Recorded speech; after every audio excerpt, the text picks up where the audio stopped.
Welcome to Season 5 of the Balanced Voice podcast. We're thrilled to be back with you this season with solution-focused episodes about many pressing public safety issues. This season, Rania is excited to welcome a dynamic co-host, Jennifer Homan.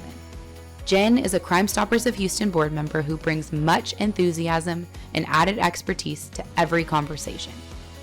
We're excited to begin our season with the first episode of a multi-part series on the fentanyl crisis in America. I looked under the sink and there was a scale. And I picked up the scale and I put it on the table. To measure quantities. To like measure weight quantities, scale. yes. Yeah. And I remember, this is like one of the last vivid memories I have of this scene. I put it on the table. When I put it on the table, all the dust comes up. Oh my gosh. And I was like, I just thought in my head, oh, okay. And then I kept going about my business. So my memories are fuzzy, so I'm going to have to take from what other people have told me. I walked around the table and I fell back into a dresser. And so my PPD at that time said, we gotta go. And I don't remember this. I got on the radio, told dispatch I need an ambulance. Okay. And we walked down the stairs and then we put all of the evidence in the back of our patrol car, and it was a Ford Explorer, so it was all open. Oh. So it wasn't like putting it in the trunk of a car. Yeah. Just put it in the back of the patrol car, closed it, and then I sat in my front seat. And I think that continued the exposure. Deputy Leggett is a Texas peace officer working as a basic peace officer course counselor at the training academy. She holds certificates as a TCOL instructor, firearm instructor, and alert active shooter instructor. We are excited to dive into our conversation with Deputy Leggett about what happened to her and the immediate action she took that saved her life. Without further ado, here are your hosts, Rania and Jen. Welcome to the Balanced Voice podcast. We're thrilled to be here with our co-host this season, Jennifer Homan. Hi, Jen. Hi. How are you? Good. How are you? I'm good. I'm so happy to have you. And we're so happy to be joined in person with Deputy Jessica Leggett. Welcome, Deputy. Hi. How are you? Good. Good. Okay. Guys, this topic, I'm going to tell you right now, of all the stuff we talk about, this is the one that I almost want to say scares me more than trafficking. And I don't know if I mean that fully, but we're going to be talking about fentanyl and fentanyl poisoning, how mainstream the drug is becoming. And Deputy, you're with us for a very important reason. First of all, you hold certificates as a TCOL instructor, firearms instructor, alert, active shooter instructor. You teach a variety of courses. But for purposes of today, you have firsthand experience with fentanyl and fentanyl poisoning. I do. And so we want to hear your story in a minute. And then you've talked to us about just seeing it on the streets and everywhere. But Jen, do you think I'm crazy that I'm scared? No. More afraid of this than... I know I can't compare them, but... Well, here's why I think you're afraid more than trafficking. Because like with trafficking, we've now taught ourselves about like all the signs to look for. Like we feel like we have a plan, like, oh, if I see this with my kid or social media, this one, it's almost like it feels like it's coming out of the blue. Yeah. And just gets up on you, and yes. There it is. And then but it's almost like fatality. And it is fatality. Right. And this is what I think is concerning. So the cases we've looked at, Sam Chapman, the family that introduced me to the horrors of this topic when they lost their son, Sammy, who allegedly purchased a 15-cent pill off of Snapchat. I don't know if he thought it was Percocet or Xanax. The point is he wasn't a drug user. He wasn't what you think of when you think of like an opioid or fentanyl user. He was just a kid at home during COVID who was buying a pill online, which, by the way, advertisements come to you all the time. And he took one and he died instantly. And that to me is horrifying. So can you like break it down for us? Like I want to paint the picture of how dangerous this is or how common it is. Well, I was going to add that I think part of why you're so afraid of it is we grew up knowing about cocaine and heroin and marijuana and even some of the I remember at one point there was a drug called the nickname for it was like crocodile or something because it made your skin look really bad after injecting it. But I think this one is so scary because we know how potent marijuana and cocaine and heroin, all of that is. And now you throw in this new drug that is used in medical facilities, but all of a sudden now it's on the streets, and we know that the potency is 800 times that of morphine. And so now it's oh, wow. So something that's actually used for us to help us if you get cancer or something along those lines, it could actually be prescribed for you. But now it's on the streets in the hands of folks that don't really care the consequences of that. Right. And I think that's where some of that fear comes from. And you can get it anywhere. You can get it easily. And you, as a young kid, don't know. I mean, now they're saying there's like Halloween candy looking fentanyl pills. That's Like, you feel like it could be laced on anything. It could be laced on weed. It could be laced on pills. It could be like somebody gives you a Tic Tac at school. Right. I'm like, could that have fentanyl in it? Like, I'm like, it's scary. It is. Well, and then there's some of these things people use, like the things on our mom groups or whatever. They said, don't touch your handle while you're in the grocery, when you're in the parking lot of the grocery store. It could have fentanyl on it or a piece of paper. And you're like, so you're at the end, the fact that you're not educated about really how it can get to you or your family, your people. So I'll say some of that, I think, is sometimes just a scare tactic. You do need to be cautious. You need to, if there's something that looks funny on your car and you're like, that wasn't on my car handle whenever I arrived at the grocery store, right? So you really need to be aware of your surroundings and the everyday items that you use or you touch or those types of things. But fentanyl is a moneymaker. And so not a lot of these guys that have the fentanyl and that are cutting them with drugs or just selling the pills or anything like that, they're not going to just go waste their money and put them on your door handle unless it's for something like because you're not paying for it. There's not a transaction. There's no transaction, right? Even though it's like 15 cents a pill, I don't understand how they're making their monny. And then the mass. Yeah. But what if they're killing off their population? I think with the killing off of, A, it's unintentional, and then B, it doesn't happen as much. So it's a crisis. It's happening a ton, but the amount of people that are taking it's a very small percentage. So this is what I was thinking as well, Rania. So we're like, it's killing off the population. Well, it's actually killing off the population we discussed, is that it's new to. Right? My conversation this weekend with a survivor of sex trafficking, she said, well, first of all, it can be prescribed for you. Fentanyl. Fentanyl. Right. Can be prescribed. I didn't really know that. The second thing she says, who it's killing is the people that haven't been addicted to other things. Like, when you build up a tolerance, if by doing opiates or other drugs, you build up a tolerance to fentanyl. And so when most of the addicted community is taking it, they're not dying. But then what we're seeing is the novices get it. The everyday kid. The everyday kid that's not looking to... Right. It's not an active drug user looking for their next hit. Thank you to our Season 5 sponsor, FlipLock, for making this episode possible. FlipLock was created as a nationwide, straightforward solution to protect your people, whether it be in universities, dorms, daycares, hospitals, or even government buildings. We're proud to have such a strong and like-minded sponsor this season. Check out FlipLock at fliplock.com. That's FLIPLOK.com. It's probably just a introduction, like, oh, all my friends are partying, this is what they're taking. Let me see what this is all about. And they don't know what they're taking. Like in Sammy's case, he didn't know. Thought he was taking a Percocet or an Ativan. But I want to just read this number. In 2021, 77% of all teen overdose deaths involved fentanyl. That's a very high number.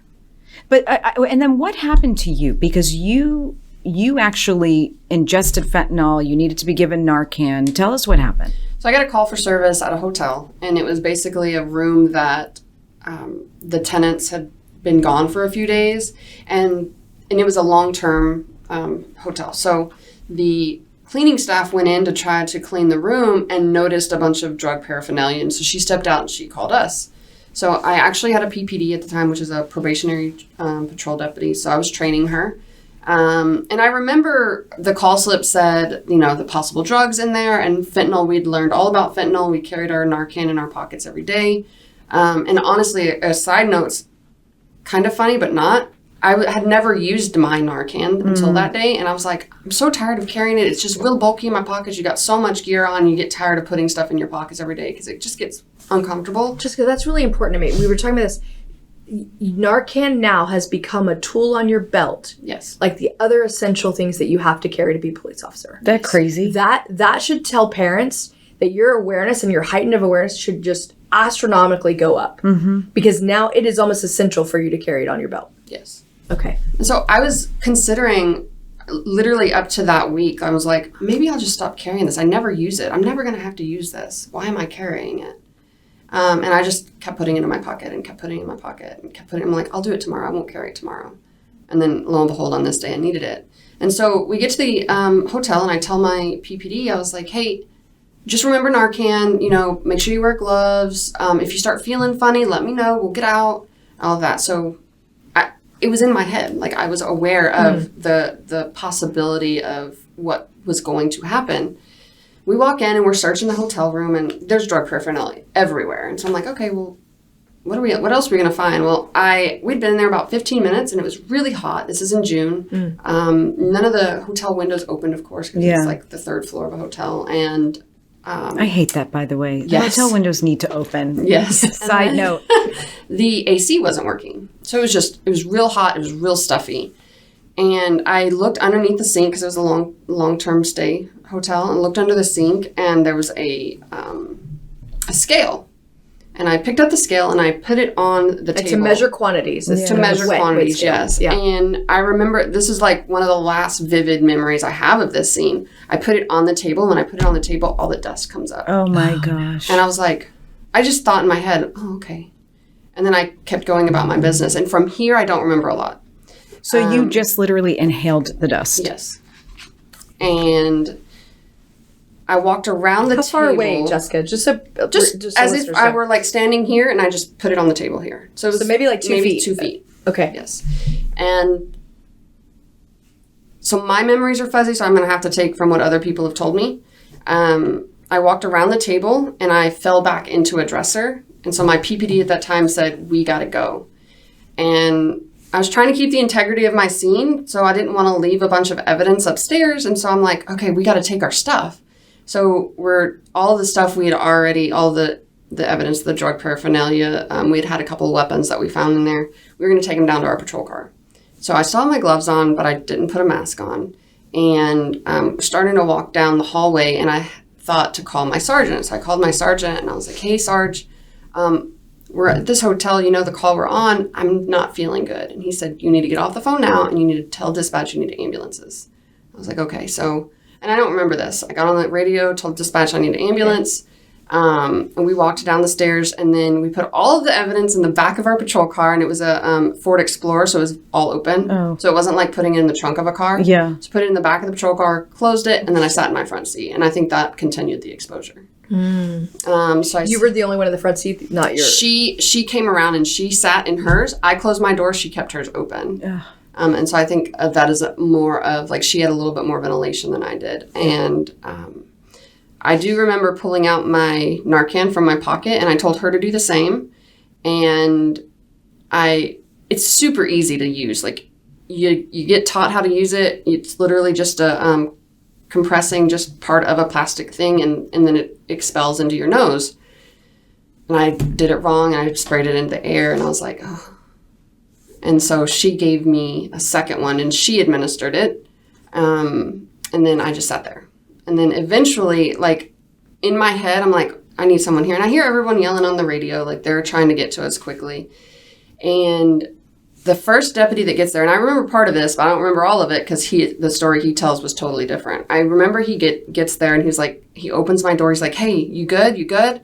And I had a conversation with him. Mm-hmm. In my head, I had a full-blown conversation with him. Right. But in reality, he said he got really scared, and then he gets on the radio and he starts screaming. And that scared me, because this is like one of the most level-headed deputies that I'd worked with. Wow. Yeah. And he's on the radio screaming. And so he gets me out of the patrol car. He takes my vest off. And then he's yelling at EMS to actually move up, because in scenes, EMS won't move up if they don't know what's going on. So if it's still dangerous, they stage a little ways away. So he was able to get them up there. EMS was able to get an IV started. They provided more Narcan. And then I got transported to the hospital. I was there for like 6 hours. Wow. So is it just the inhalation?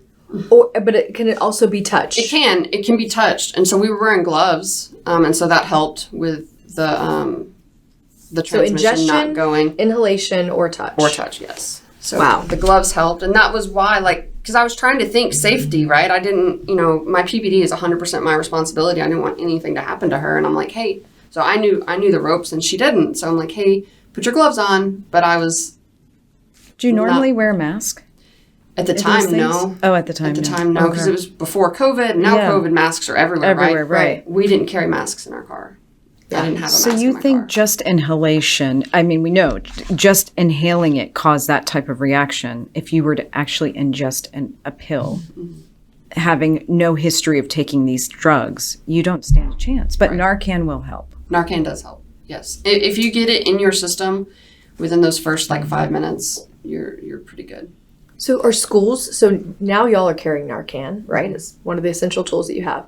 Do schools have them too?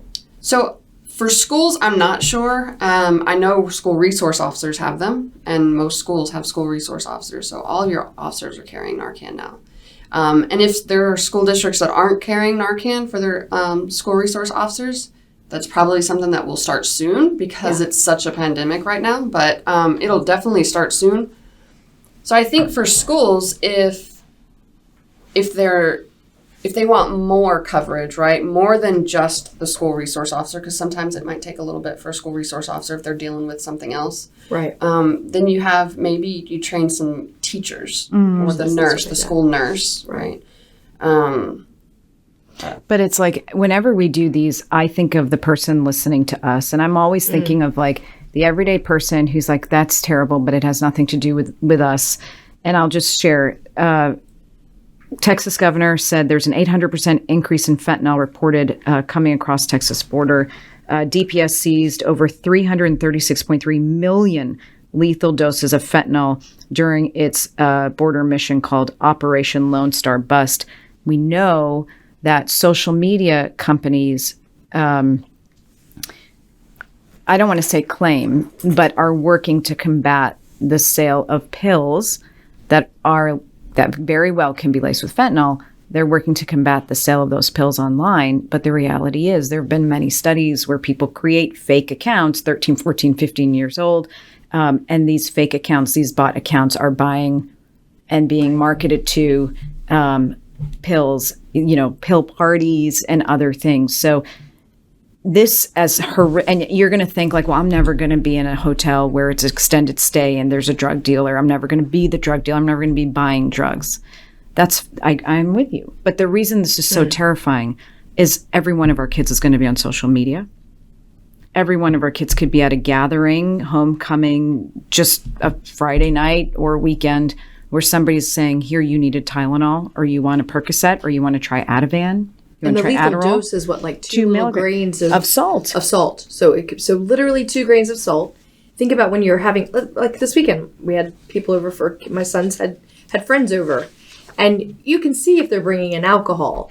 You can see, or you smell, if you have the kids have weed.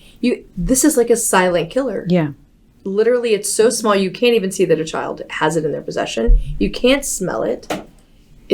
And you can buy it. The hell out of you. Like when you look at the story that started this for me, Sam Chapman and Dr. Laura Berman, it was 15 cents, and you can Venmo, Zelle. You can use any of the encrypted social text messaging apps, WhatsApp, private messenger to coordinate pickup. It's everywhere. Yeah. I think the stigma for fentanyl isn't there yet.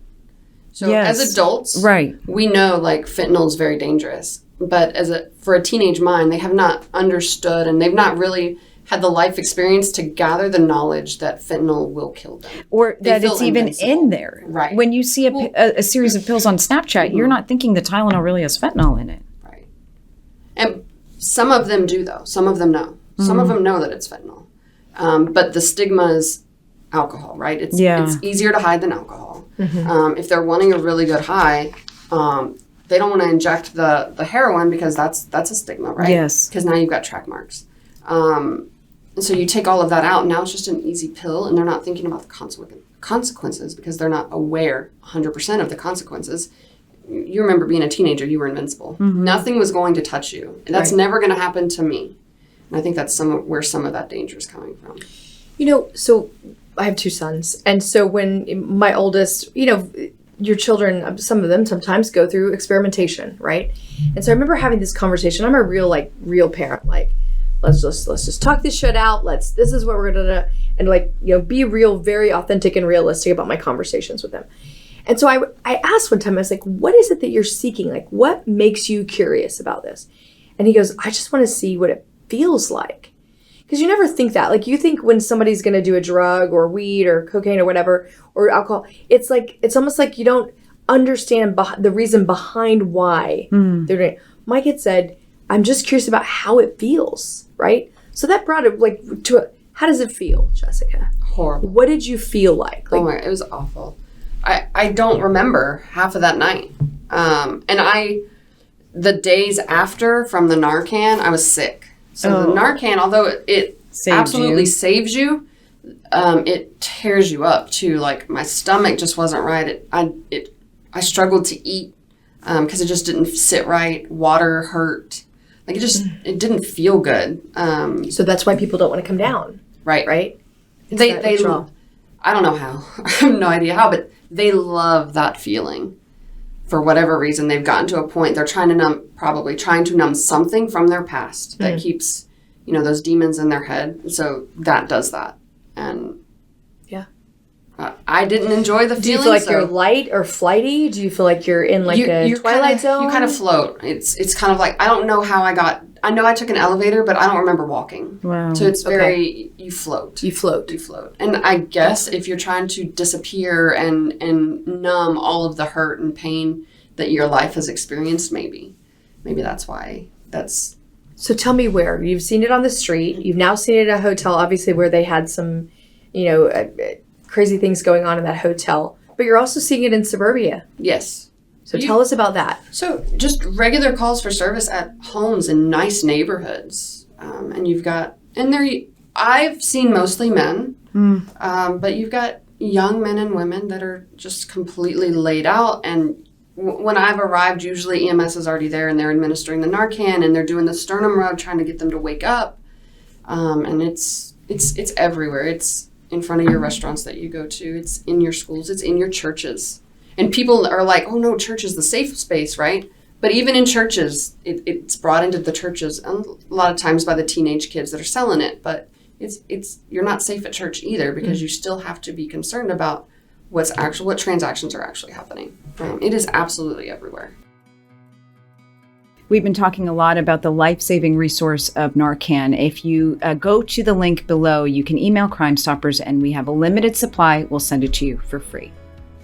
And how are the kids, where are they getting it? Snapchat. So they're buying in bulk. Social media in bulk, right? And then you also just have your regular teenage drug dealers as well. And so your nice suburban kids that you would never consider to be the ones to buy it. Yeah. They go to the guys that they know are drug dealers, and then they're able to get it for them. And with everything being GPS tracking, you can do Snap Map, you can do Find My Friend. All of our kids are sharing their location in real time all the time. So it makes it easier for a dealer that's connected with them online to say, look, I know I'm 5 minutes from you. I can see where you are. Mm-hmm. I'll meet you. There's a bulk of 20 of you together, actually. Mm-hmm. Yeah. I'll bring stuff. Just one of you walk outside. I'm actually on my way there. It's going to be $5, whatever it's going to be. Doesn't matter. They're very persistent, and they're making it easy. And these kids, as you're saying, they're invincible. They're like, yeah, I'll try it. Why not? And that's for me, one of the most important things for parents is, although it's not going to stop everything, right? But you're responsible for raising these children. And whenever you provide them with a cell phone, go through that cell phone. I know, they're not old enough to make the decisions to keep themselves safe. And although they're not going to like it and you're not going to be their best friend when you do it, check what social media apps they have. Snapchat is probably one of the worst social media apps you can have, because everything disappears. It's easy to track you, although Instagram now tracks you as well, right? You can keep your location up on Instagram. And it makes me crazy. Yeah, and so for parents, you absolutely have to go and check your kids' phones. They don't like it. You're not going to like it because you're feeling like you're invading their privacy, but until they're adult at 18, they don't really have privacy. It is your responsibility to go in there, check the phone. And you know what? If you're going to let them keep their Snapchat, I'm so against the map. I'm so against it. I think they should be in ghost mode. Yes, turn off your location. Yeah. Turn off your location on your phone 100%, except for maybe the 360 so mom and dad can track you. Right. Yeah. So how come you were exposed that one time, but you're not like craving, like how come it's addictive for some the first time, it's not addictive for others? I think personality traits sometimes, not even personality, but some people have addictive personalities. Yeah. Right? Or just a chemical reaction, right? A chemical reaction, right. But some people like absolutely crave adrenaline, and I can't say much because my job is very adrenaline filled, right? So some people just absolutely crave adrenaline. Some people, they take one sip in the bottle and they can never put it down. Yeah. And so sometimes it's just, for whatever reason, it's just innate in them to be very addictive to whatever may come around. Mm-hmm. Some of them really like the feeling. I honestly believe a lot of times it's pain and trauma that they're trying to something suppress. else. They just want to be numb. Yeah. That's it. Yeah. They just want to be numb, and they haven't found a healthy coping mechanism to work through that pain and trauma, and so instead they turn to what's easy. And I think that's where a lot of the addiction starts. This is a lot about kids though too, right? So then this is again where mental health comes into play with your own children, where you have to be addressing the stability of their own mental health so that they don't have a propensity when they find something like this to continue, either to start or continue an addiction like this. So what does that really mean when you break it down? It's observing your kids, knowing your kids, recognizing phases that are very normal within adolescence versus signs of mental health distress. And I think that's a big key. I've been fascinated on sort of looking at how parents deal with children through their phases and what we label versus what we recognize as just, an adolescent change versus what's real distress in a kid that's crying out. And also keep the line of communication open, because if the kid doesn't feel like they can come talk to mom or dad about something that's really stressful in their life, or Dad, I made a mistake and I took a pill and now it's all I want, it's all I think about it. Can you help me? Yeah. But if you don't have that open line of communication, they're never going to come to you. And the flip side is like some of these accidental poisoning cases, because they're not kids who like had they were killed, really. They were poisoned and killed. They wanted to try Adderall. So like do you have a relationship with your kids who'd be like, Mom, I'm curious to try Xanax. And I saw an ad on Snapchat. I've never had that conversation. I've had the conversation about that's pretty specific. If you had that conversation, I'd be pretty surprised.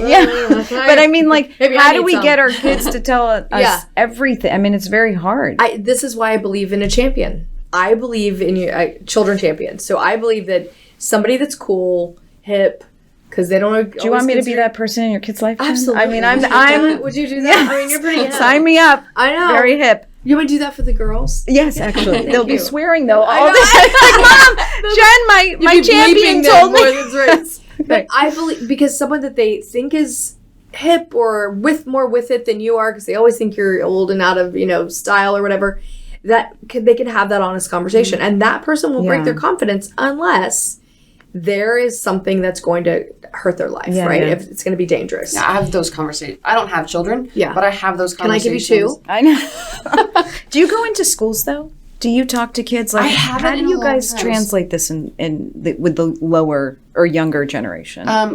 At one time, I went to my nephew's school. He wanted me to come and come on, Aunt Jessica, and speak to his class. So you could be his champion because he thinks you're cool. So that's what I was going to say is I have that conversation with him. Yeah. I'm like, Camden, come to me. Like, I will not go to your mom and dad unless I feel like your life's in danger. Right. Unless I feel like there's absolutely nowhere else for me to turn to save you. Yeah. Everything stays with me. And I've had those conversations with him, and he's come to me, and I've kept my word that at this point, nothing he has ever said to me is something that I feel like I need to go and talk to his parents. And you have to build that trust too. Do. Like, I'm a champion for multiple girls and boys, and you have to build the trust. Like, you have to let them tell you something that they think they would get in massive trouble with. Yeah. And then be like, okay, Dad, don't tell your parents that. You know what I mean? You have to play it's that. Years of conversation, and it's years of opening up that conversation. Hey, do you have anything you want to talk to me about that you're scared to talk to someone else about? Yeah. And that's all it is. But it's also important that champion, I like that word, that champion is someone that the parents trust. Yeah, agreed. And won't just be the cool person that's in the kid's life. This conversation is so important, and I'm so thankful to you for coming and sharing your story and joining us. She's alive. Thank God. I mean, same. So am I. You've never had that happen again, though. No. So I got off patrol about a year after that. Okay. And I went to training. So. Okay. Well, we're always That's thankful. scary. It's Very scary. I can't even imagine the situations you walked into and what you've seen so far over the course of your career and what, you will still see. And so we thank you so much for your service and all you do. Thank you. We have to have more conversations on this topic Yes. because it's a big one. And so we'll have more coming up this season on the Balanced Voice podcast. But for now, follow us, subscribe, rate us, and share your ideas for future episodes. Until next time, take care, everybody.